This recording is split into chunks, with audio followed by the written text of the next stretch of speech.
My name is Alka and I'm the founder of My Choices Foundation.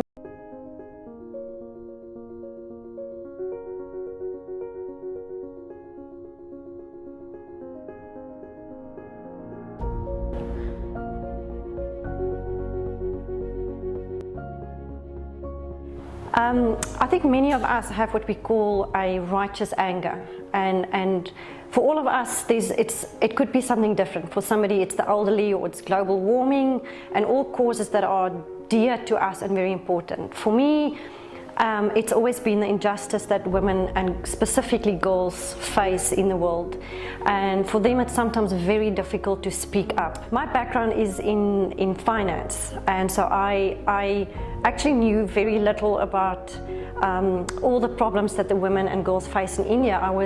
My aim was to come and help with financial literacy. But there's a thing that they say that some things you only get to hear when you get up close.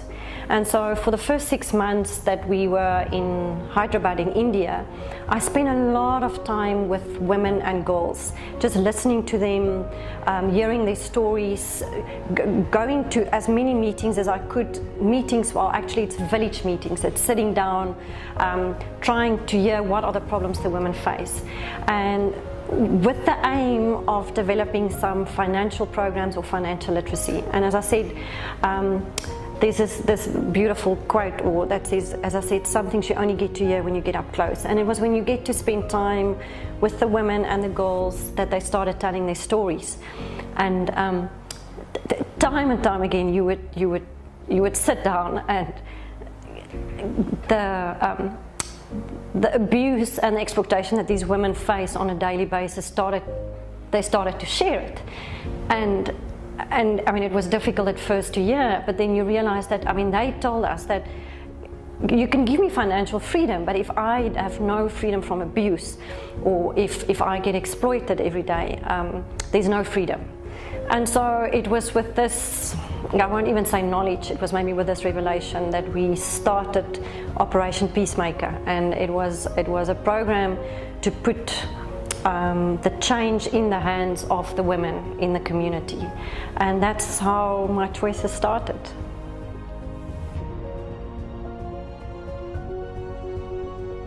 The topic of domestic violence and sex trafficking is not a comfortable topic. It's not necessarily something people want to hear about, but that doesn't take away the magnitude and the prevalence or the existence of it. Unfortunately, India has been once again ranked the country that's the most dangerous in the world to be born a baby girl. But what does it mean? I mean, we sometimes get overwhelmed with the numbers and the stats, but I think we still need to give context to that. In India, almost close to 50% of married women face domestic violence. We know that the numbers are that almost 50% of children in India are being sexually abused.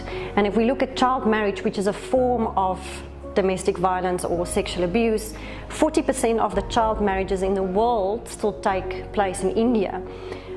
The challenge is not just the child marriages. The problem is the moment that you marry off a child, her likelihood of being abused or being part of domestic violence is higher. So when you marry below 18, the domestic violence incidence rate actually goes up to almost 78%. So that's the domestic violence situation. If we come to trafficking, and specifically sex trafficking, which is what we focus on and what we work with, once in every 3 minutes, a girl is being trafficked for sexual slavery. And unfortunately, the average age of these girls are now only 12 years old. So what does it mean? It actually means that a 12-year-old girl gets trafficked, and sexual slavery means that she gets raped up to 40 times a day. Most of these girls are being locked up or kept hidden. Many of the times they're actually just being kept naked and not given any food. The big thing about trafficking is not just the number of girls that are being trafficked, it is that only 1% of these girls are ever getting rescued.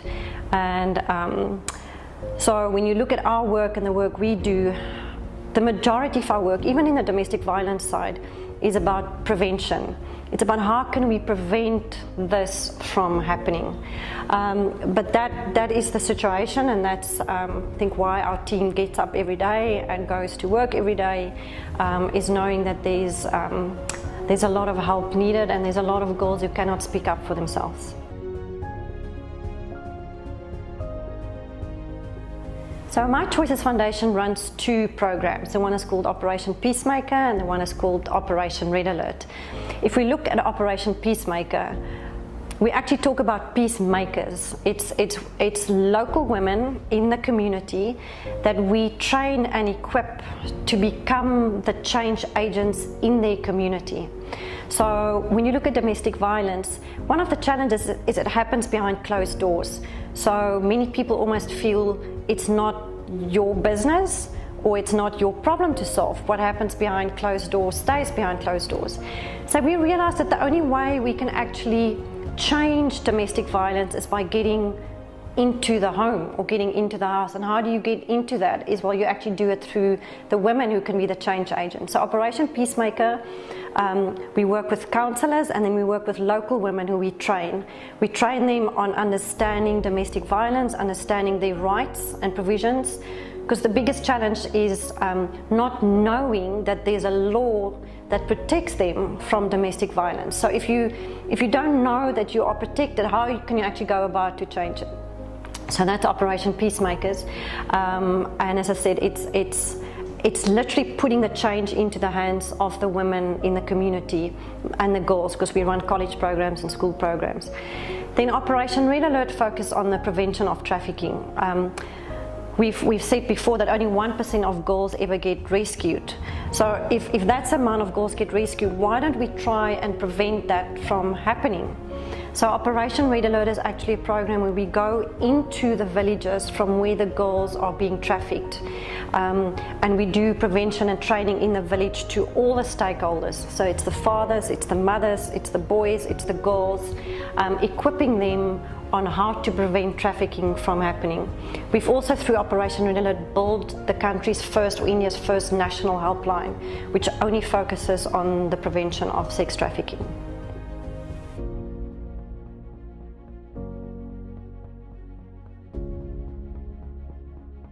We refer to our counsellors, we call them dragon slayers.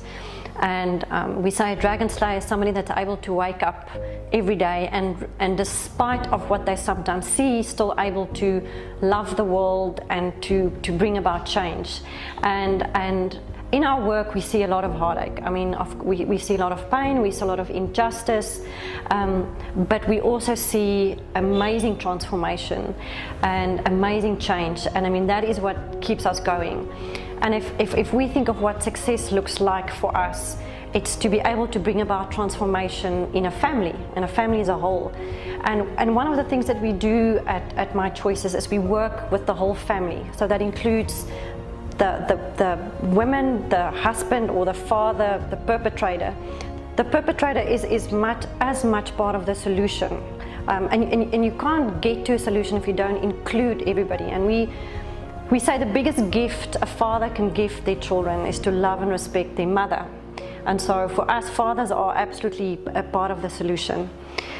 But success is when you can see some of our stories are, it's the turnaround from absolute despair into complete transformation. And one of the women that stands out for me, and I know for some members of our team, is she came to us actually 4 years ago. She was at a busty meeting where we do prevention, and she just got one of the flyers and we were talking about domestic violence.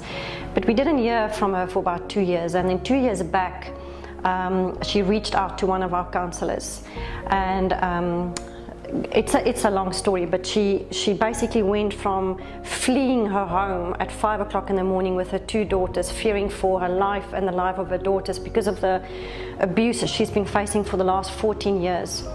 And she's been on this transformation journey with us, where she's gone from at the end of a rope, and her only reason for living was her 2 daughters, but she was fearing the life of herself and her daughters. And she's been with us, as I said, for the last 2 years, but she's gone from that to recently we've opened up a safe home, and that's something that we've wanted to do for a very long time. The lady who's actually going to run the safe home is, and not because we asked her to, she's been so integral of our journey that she said if ever one day we are in a position to give back to women a safe home the same way she was helped when she had to flee at 4 in the morning, she would like to be the person who runs that. So she's gone from fleeing for her life to now being the woman that actually not only just runs our safe home, she's looking after women who's in the same situation as she is. And for that, that is why we get up. This journey has been filled with joy and grief, but it's been filled with so much courage and filled with so much hope for what is possible.